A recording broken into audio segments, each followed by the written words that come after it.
తల మీద చెయ్యి వేసి బొట్టు పెట్టినా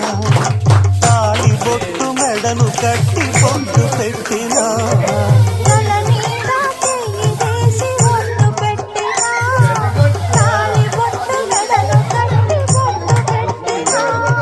సన్ని కళ్ళు తొక్కినా సప్త పదులు మెట్టినా మనసు మనసు కలపడమే మంత్రం పరమార్థం శ్రీరస్తు శుభమస్తు శ్రీరస్తు శుభమస్తు శ్రీకారం చుట్టుకుంది పెళ్లి పుస్తకం